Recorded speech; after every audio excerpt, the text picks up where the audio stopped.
Buenas noches, qué gusto estar aquí. Mi nombre es Mónica Guadalupe García Clemente y por fin de nuevo estoy en casa.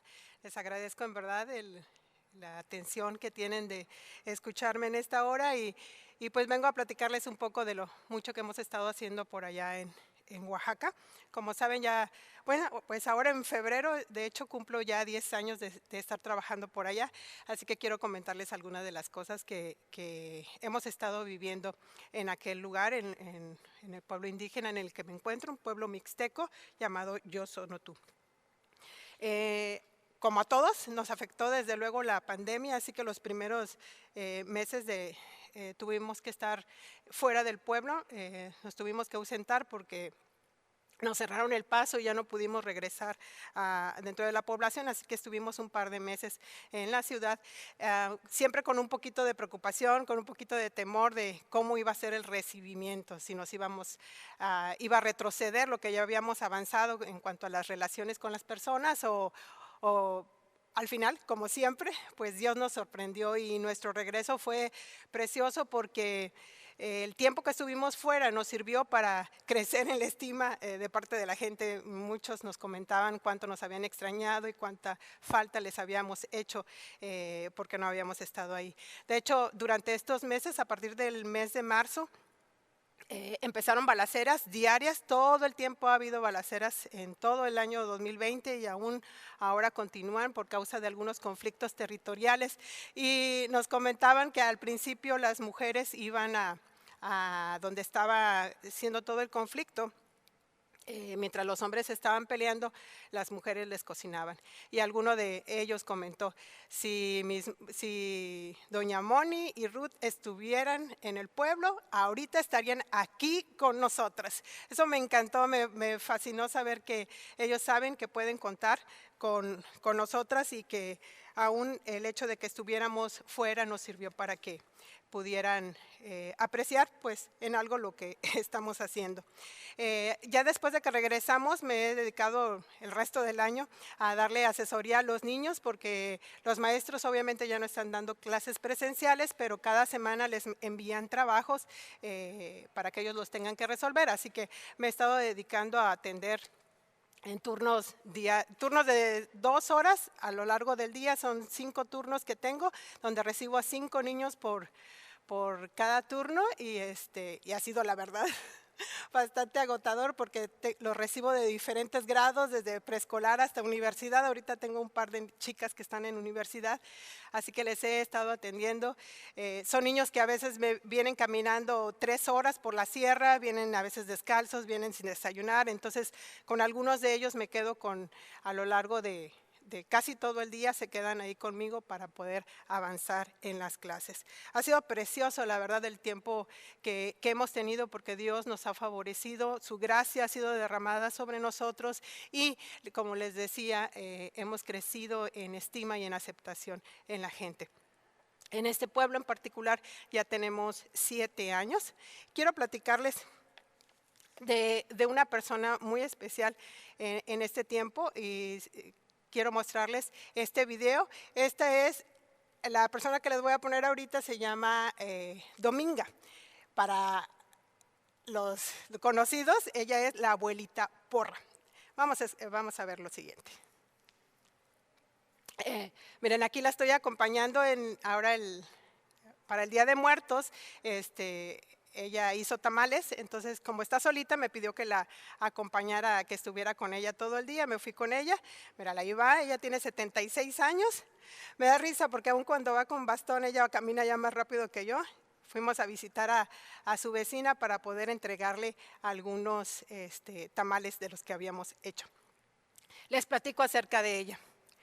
Ella es una mujer que conocimos en el 2016 y cuando la conocimos era una persona adulta, seria, que en su escaso español ha de hablar como no sé, como un 50%, 40% de español, pero las groserías las maneja a la perfección, entonces podrá no saber pronunciar bien cualquier otra palabra, pero el vocabulario que tiene en cuanto a groserías es perfecto, así que de cada 5 palabras que ella pronuncia en español, 3 eran majaderías. Entonces es una mujer muy dura que al principio pues ni siquiera nos recibía en su casa, solamente afuera. Ha sido de estar trabajando con ella durante todo este tiempo, pues ya 5 años estamos cumpliendo de tener un contacto con ella. Lo que acostumbramos a hacer es por lo menos ir 1 o 2 veces por semana a su casa para ayudarle con los quehaceres que tiene que hacer. Le ayudamos a cargar agua porque no tiene agua de la llave en su casa, así que vamos y acarreamos el agua para llenar sus tinacos, le ayudamos con la siembra, le cortamos la maleza, hay muchas cosas que le ayudamos a hacer, que de hecho ella hace, que ella puede hacer, pero por cuestiones de la edad ya es un poco más lenta, pero en realidad si nos ponemos a ser honestos, la verdad es que ella puede hacerlo mucho más rápido que nosotros. Bueno, pero el caso es que estamos ahí, estamos trabajando, queriendo servirle, mostrándole el amor de Cristo a través de nuestros actos. Como ustedes saben, en este tipo de pueblos no podemos llegar directamente a predicar la palabra de una manera así abierta como lo hacemos aquí en la ciudad, porque esto implicaría que nos corrieran del pueblo o alguna otra cosa, agresiones físicas, agresiones verbales o algunas otras situaciones. Entonces, lo que hacemos es empezamos a darles testimonio de quién es Cristo a través de las personas que somos, a través de cómo nos comportamos, a través de cómo nos conducimos, lo que hablamos, les damos testimonio de quién es el Señor, esperando a lo largo de esa relación que surja el momento en que ellos mismos pregunten qué es lo que nosotros tenemos diferente para entonces empezar a predicarles. De hecho, con ella ya tenemos 2 años que hemos estado compartiendo, pero al principio, por lo menos, bueno, sí, desde el 2018 al 2020, cada vez que le expusimos la palabra, cada vez que oramos con ella, cada vez que hicimos una mención acerca de Cristo Jesús o de Dios mismo, ella era simplemente como si no estuviera escuchando o viendo nada. Es como lo que dice Mateo 13:13, que porque viendo no ven y oyendo no oyen ni entienden. Entonces, básicamente a ella era hablarle de Dios y era como si le estuviéramos hablando a la pared. Absolutamente ninguna reacción, ningún comentario, o sea, apenas nos volteaba a ver cuando estábamos hablando acerca de él y ya, un silencio total, no hacía ningún comentario al respecto.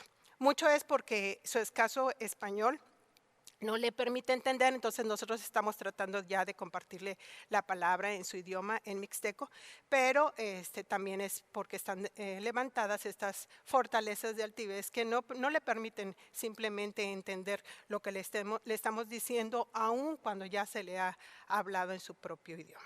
Entonces, para que se den una idea de más o menos cómo es ella, resulta que una vez, ya hace tiempo, nos pusimos de acuerdo para ir a visitarla, pero por una y otra cosa no entendió bien ella el asunto. El caso es que cuando llegamos a verla, ella estaba furiosa, estaba muy enojada. Yo le decía a Ruth que es que yo siento que nos va a golpear porque estaba reclamándonos, nos dijo un montón de groserías, estaba sumamente molesta. Realmente nosotros no habíamos tenido la culpa, pero ella creía que sí, así que nos deshicimos en disculpas y tratando de explicarle qué era lo que había pasado, pero ella pues no entendía. El caso es después de como 2 horas de estar tratando de explicarle y de hacerle ver cuál había sido el problema, por fin terminó perdonándonos. Ya comimos con ella y nos regresamos a la casa. Al platicar con mi vecina y comentarle de la situación, le dije lo mismo, le digo, yo sentí que me iba a golpear. Y dice ella, pues claro, si ella alguna vez estuvo a punto de ahorcar a su propia hija, estaba tan enojada que la agarró del pescuezo y si no fuera porque un vecino llegó y la rescató, esa muchacha hubiera muerto. Ella es así, por eso está sola, por eso nadie la va a ver, porque es muy enojona. Entonces, y ahí entendí, o sea, es realmente que ella de plano es así, por eso le apodan la abuelita porra, porque ella para todo contesta, cualquier cosa que le digan, ella siempre está diciendo, ¿qué me porra? En lugar, queriendo decir, ¿qué me importa? Ella siempre dice, ¿qué me porra? Y todos los manda por un tubo con esa expresión, por eso es la abuelita porra. Como todas las abuelitas del pueblo, está sola. Bueno, como muchas de las abuelitas del pueblo, ella está sola. Su hija tuvo que salir de la población por causas económicas, se fue a la Ciudad de México a buscar trabajo, así que solo la viene a visitar en determinadas fechas especiales. Muchas de las abuelitas y abuelitos en nuestra población están así. Entonces, con el paso de los años pierden pues el ánimo de todo. Simplemente ya llega un momento en que dejan de comer, ella ya no preparaba comida, ya no se preocupaba para nada por alimentarse bien. Cuando nosotros llegábamos, si había que trabajar en la milpa o algo, el trabajo fuerte que normalmente se tenía que hacer con ella, lo único que nos ofrecía era una taza de café con pedazos de tortilla remojados dentro de la taza de café, y ya sabíamos que nos daba eso porque eso era lo que ella comía, porque simplemente ya no tenía el ánimo de cocinar para nada. Entonces, ahora que regresamos después de la pandemia, pues ya estaba a lo largo de todo este tiempo pues ya bastante familiarizada con nosotros. Sin embargo, persistía su trato duro, su trato rígido. Las groserías fueron bajando de intensidad a lo largo de este tiempo, pero seguía recordándonos el 10 de mayo, entre otras cosas, aún a pesar de que ya teníamos 3, 4 años con ella. Pero ahora que regresamos después de la pandemia, como estuvimos les digo 2, 3 meses fuera del pueblo, en cuanto pudimos la fuimos a ver y el recibimiento fue increíble. Nos abrazó, nos besó llorando. Nos dijo, yo le estaba pidiendo a Dios que me trajera de regreso a mis amigas.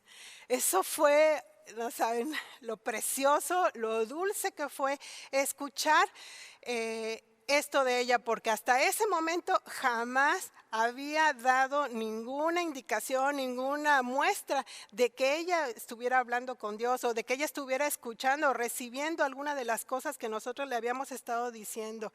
Así que oírle decir eso y luego terminó diciendo, Él sabe cómo camina conmigo. Nosotros nos quedamos, ¿cómo? O sea, durante todo este tiempo Dios estuvo trabajando con ella y empezó ella a caminar con él. De su propia boca lo dijo. Fue increíble, fue precioso. Los mixtecos no son personas expresivas para nada, no se saludan con efusividad, ni siquiera las mamás con los niños tienen la costumbre de abrazarse o besarse, y sin embargo ella ese primer día fue abrazo y beso llorando. Ruth, mi compañera, que es con la que estoy trabajando dentro del pueblo, aún ella misma se sorprendió y me dijo, Mónica, es que este recibimiento ni siquiera mi mamá me lo da, que su mamá es mixteca también. Entonces fue realmente asombroso, fue un regalo precioso que nos dio Dios el poder volver a encontrarnos con la abuelita Dominga. Fue tanto su entusiasmo que de la taza de café con tortillas que siempre nos daba, pasamos a que la segunda vez que la visitamos nos preparó mole. Les quiero mostrar un video del día que fue este segundo encuentro con ella después de la pandemia. Recuerden, esto es la abuelita Dominga después de la pandemia. Nanañín.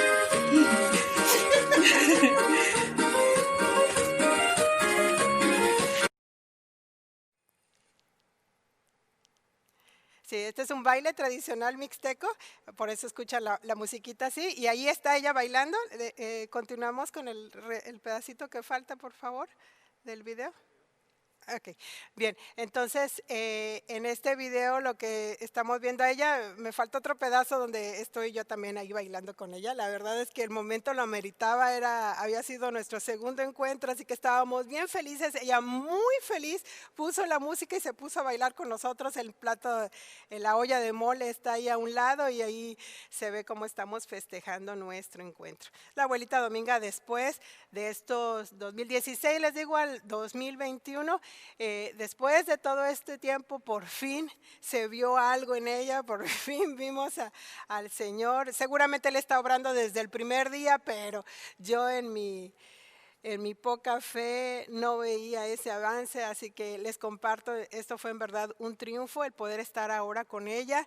Ahora cada vez que vamos ya no nos dice ninguna grosería, nos recibe en su casa, nos abraza, nos besa cada vez y siempre con mucho entusiasmo. Ya nos llama hijas, eso es precioso. Me acuerdo que la primera vez que la conocimos, estando con Ruth, cuando Ruth le dijo su nombre, ella se volteó y le dice, Ruth, ¿qué cosa es eso? Porque se le hacía muy raro su nombre. Entonces siempre fue muy seca, muy áspera, muy dura, pero ahora no. No tienen idea de lo precioso la forma preciosa en que Dios ha estado transformando su corazón. Entonces ella es la abuelita Dominga. Tenemos también otra abuelita con la que hemos estado trabajando también desde el 2016 y es la misma dinámica, estar acompañándola 1 o 2 veces por semana, ir con ella, trabajar con ella. Con ella acostumbrábamos mucho a ir a carrear la leña, a ir a la milpa, a recortar los ejotes, a cosechar el elote que había sembrado. La abuelita Dominga tiene 76, la abuelita Seferina tiene 83 años y ella pues tuvo una vida muy dura, como todas las mujeres y como todos los hombres en el pueblo. Es una vida de mucho trabajo, pero también una vida de mucha carencia en lo emocional, de un afecto, de identidad, carencia de aceptación. Hay mucha vergüenza y mucha humillación ha sido derramada sobre la vida de nuestros pueblos indígenas. Así que crecen la mayoría de ellos con un corazón que se les va haciendo cada vez más duro. En particular la abuelita Seferina, por ejemplo, ella nos platicaba mucho de que cuando estaba chiquita, muy pequeña, creo, a los 3 años de edad, ella quedó huérfana de madre. Entonces su papá se volvió a casar y la segunda mujer, no la quería para nada. Llegaban al extremo de que cuando toda la familia se sentaba a comer, el papá de Seferina con su esposa y sus nuevos hijos, a ella, a Seferina, con 4 o 5 años de edad, la mandaban con las ovejas a que se fuera a pastorear a las ovejas con tal de no darle nada de comer. Mientras ellos estaban alimentando, ella se iba con los animalitos a cuidarlos ya desde esa edad. Así que ella tenía que vérselas de buscar la manera para poder alimentarse. Dice que cuando su mamá murió nadie se lo dijo, simplemente le dijeron que se fue y que a lo mejor tal vez algún día iba a regresar. Para ella fue muy duro y constantemente lloraba con nosotras acordándose de su mamá, de cuánto tiempo la estuvo esperando hasta que por fin se dio cuenta de que ya su mamá ya no volvería porque había muerto. En una ocasión, teniendo 5 años de edad justamente, le encargaron una olla de frijoles, estaban puestos en la leña. Ella tenía 5 años, insisto, y por una distracción los frijoles se le quemaron.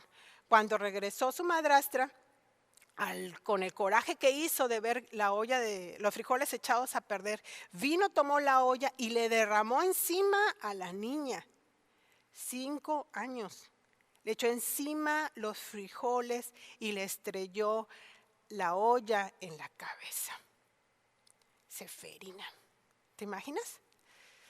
En otra ocasión también su misma madrastra, molesta por algo que la niña había hecho, la agarró de los pies, la colgó del techo y puso a asar chiles. Y a la niña la dejó colgada de cabeza para que aspirara todo el vapor del chile que se soltaba. Solamente la bajó hasta que la vio desmayada, que la niña ya no podía más y pensó que ya se había muerto, entonces fue cuando la bajó de ahí. Seferina, tristemente, justamente ahora, hace un par de semanas, ella falleció. Estuvimos compartiendo acerca de Cristo y estuvimos narrándole en su idioma inclusive algunas de las cosas que Cristo ha hecho por nosotros. No te puedo decir que se fue con el Señor, la verdad, no tengo esa seguridad de decirte que ella fue salva. Solo sé que ella murió, acaba de fallecer, tiene 2 semanas. Estábamos muy tristes todavía, muy conmocionados, porque ella es la primera que fallece por COVID en nuestro pueblo. Nadie nadie había sido alcanzada por la enfermedad apenas hasta ahora y es precisamente ella y nos duele de verdad no saber. Quiero creer y quiero confiar en que en su fidelidad Dios le alcanzó, pero la verdad no puedo asegurarlo. Entonces, cuando muchas veces platico acerca de el trabajo que se está haciendo dentro del pueblo, recuerda, llevamos 7 años en este lugar, la gente se sorprende de que cómo podemos seguir ahí si no vemos ningún resultado, si hasta ahora no hay ningún discípulo de Cristo en nuestra comunidad. Y pues sí, apenas Dominga sería uno de los primeros brotes que están saliendo recién, pero tenemos un par de personas más, una familia más que también está escuchando, pero no podemos decir que aún que hay seguidores de Cristo en este pueblo. Entonces, la gente me pregunta mucho que cómo puedo permanecer ahí, cómo puedo seguir haciendo esto mismo sin desanimarme, sin querer botarlo todo, porque pues no se alcanzan a ver los resultados, aunque seguramente tengo la seguridad en mi corazón de que Dios está trabajando en ellos. Entonces, ¿por qué permanecer ahí después de todo este tiempo? Pues mira, yo no sé, yo solamente sé que cuando Cristo me vio, cuando Cristo me miró y vio mi desolación y vio que yo andaba sin rumbo, Él vino a mí. Yo no lo andaba buscando, yo no tenía ni idea. Si yo no podía creer que las personas a mi alrededor me podían amar, ¿cómo iba yo a pensar? Jamás lo imaginé, jamás pude haber yo creído que Dios mismo me amaba. Él tuvo, por tanto, que venir y acercarse a mí. Mateo 9:36 dice, y al ver las multitudes, hablando de Jesús, al ver las multitudes tuvo compasión de ellas, porque estaban desamparadas y dispersas como ovejas que no tienen pastor. Esta palabra de desamparadas y dispersas, al consultar diferentes traducciones de la Biblia, me encontré con otros sinónimos y con otros conceptos muy similares. Estas multitudes estaban angustiadas, abatidas, cansadas, confundidas, agobiadas, maltrechas, desalentadas, acosadas, desamparadas, extenuadas, derramadas. Y Él tuvo compasión de ellos. Esa soy yo. ¿Por qué sigo ahí? Porque mi Cristo me miró así como te lo estoy diciendo, fatigada, desamparada, desahuciada. De hecho, yo no daba nada por mi vida, ni me interesaba un comino seguir existiendo. Pero Él me miró y tuvo compasión de mí. No se apartó, no se hizo de la vista gorda, no fue indiferente, no se asqueó de mi condición porque mira que soy una pecadora. Muerta estaba, revolcada en el lodo, y Él, en vez de apartarse, vino a mí, sintiendo una profunda compasión. Versículos como estos están a todo lo largo y ancho de la Biblia. El buen pastor que vino a dar su vida por las ovejas en Juan 10:11. Yo solo sé que Mateo 20:28 dice que dio su vida en rescate por muchos. ¿Sí?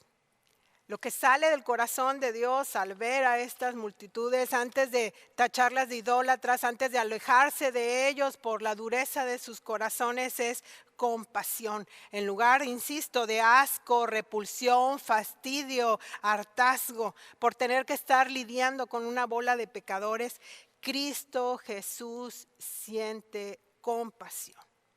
Lo sintió en su momento al estar caminando entre nosotros y aún ahora sigue siendo ese mismo Dios misericordioso, fiel, que no está dispuesto a hacerse a un lado. ¿Cuál es el deseo del corazón de Dios respecto a los que no le conocen? Gálatas 2:20 dice que Él nos amó y se entregó a sí mismo por cada uno de nosotros. ¿Por qué estamos ahí después de 7 años y sin ningún discípulo todavía? Yo solamente sé que Cristo Jesús, al ver mi necesidad, vino a mí. Recorrió toda la distancia que había entre Dios y yo. Y vino e hizo un camino al Padre. ¿Por qué estar aquí en este pueblo después de todo este tiempo? Porque si Él no hubiera venido a mí, yo jamás hubiera podido encontrar el camino a casa. Si Él no hubiera dejado los cielos, si Él se hubiese aferrado a su condición de Dios, si hubiera quedado en su majestad, entonces no hubiera habido ninguna manera en que yo, y perdóneme hermano, amigo que nos estás escuchando, ni tú tampoco, habría habido ni una sola oportunidad de que pudiéramos acercarnos al Padre. Jesucristo es el único mediador entre Dios y los hombres. Él es el camino, Él es la verdad y Él es la vida. No hay otro nombre, no hay absolutamente ningún otro nombre en el que podamos ser salvos. ¿Por qué puedo seguir ahí? Por tanta gracia, tanta misericordia, tanta compasión que Dios ha derramado sobre mi vida, que no me puedo quedar con los brazos cruzados. Necesito ir y seguir sus pasos. Yo creo que entonces más bien la pregunta no es cómo siente o cuál es el deseo o cuál es la voluntad de Dios respecto a los que no le conocen.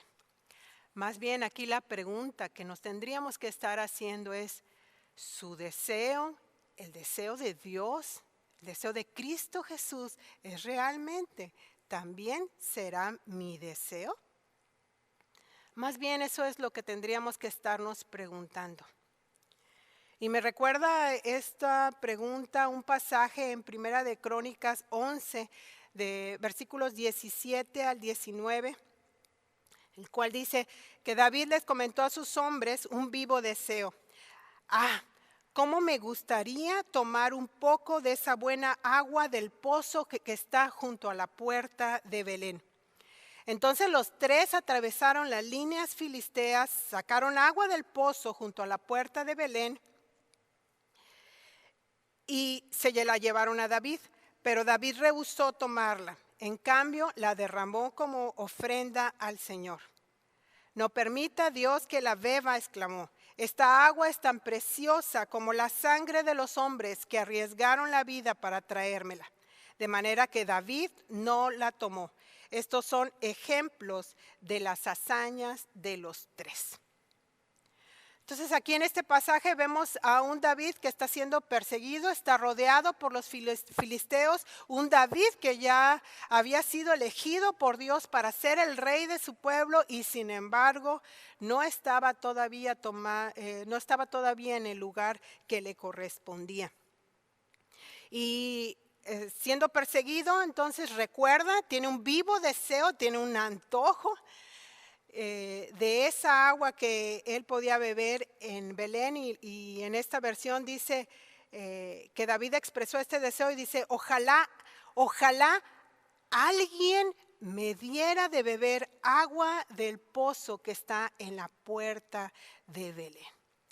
Cuando estos 3 hombres oyeron que David suspiraba por un trago de agua del pozo, se abrieron paso en las líneas enemigas. O sea, no era que estaba ahí al alcance de su mano, no era que estaba ahí a la vuelta de la esquina. Para poder ir y encontrarse con ese pozo, tenían que atravesar todo el ejército enemigo de los filisteos. Pero ellos fueron, no se detuvieron a considerar los peligros, no se detuvieron a querer guardar su propia comodidad, simplemente escucharon el deseo de su comandante en jefe y fueron a traerle esa agua. David, tan conmovido por pues por este acto tan valiente de amor y devoción, simplemente no pudo beber el agua. Él entendió que una ofrenda como esa solamente Dios era digno de ella. Así que por eso no la tomó. Podemos de alguna manera pensar que así como David en ese momento todavía no estaba ocupando el trono que le correspondía, también nosotros tenemos a un rey. Dice la palabra de Dios que del Señor es la tierra y su plenitud. David tenía que haber estado sentado en el trono, pero estaba escondido, estaba huyendo. De una manera similar, guardando obviamente las proporciones, nuestro Dios debería de ser adorado, debería estar entronado en el corazón de todos los habitantes de esta tierra. Y sin embargo, aún no es así. Aún sigue siendo rechazado, aún sigue siendo inclusive desconocido. A estos tres solamente les bastó escuchar el deseo de su rey para ir corriendo a satisfacerlo, dejando de lado, como decía, su propia seguridad, su propia comodidad, inclusive sus propios intereses. De la misma manera, nuestro rey ha manifestado su deseo.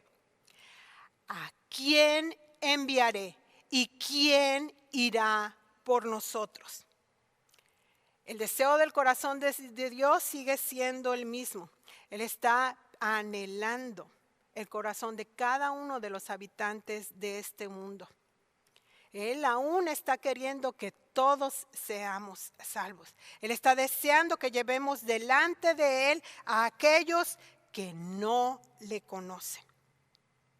En este tiempo necesitamos que no solamente tres, sino que todo el cuerpo de Cristo se levante como uno solo, unánimes, corriendo todos juntos a cumplir el deseo de nuestro Rey, llevar las buenas nuevas por todo el mundo, para que cuando ese glorioso día en que sus ovejas estemos delante de Él, estemos ahí delante de Él, de cada pueblo, de toda lengua, de toda nación presentes para darle la adoración que solo Él merece. Y entonces se cumplirá ese pasaje precioso en Isaías 53:11. Entonces Él verá el fruto de la aflicción de su alma y quedará satisfecho. Hasta entonces estará satisfecho. Mientras tanto, aún mientras haya gente, mientras haya pueblos, mientras haya comunidades en la selva, en el desierto, en lugares, en las montañas, en lugares inhóspitos, en lugares en donde no tenemos ni idea de cómo están escondidos en lo más profundo de situaciones así. Dios está, para Él no permanecen escondidos. En el caso de David, él no tuvo que ordenar, no tuvo que persuadir, no tuvo que engatusar a sus hombres. Simplemente se le escapó un pequeño suspiro de deseo. Y ellos lo recibieron como una orden de su comandante. Nosotros, que ahora que conocemos, que hemos escuchado el deseo ardiente de nuestro Dios, el anhelo que tiene por cada uno de nosotros y de todas esas almas que aún no le han conocido.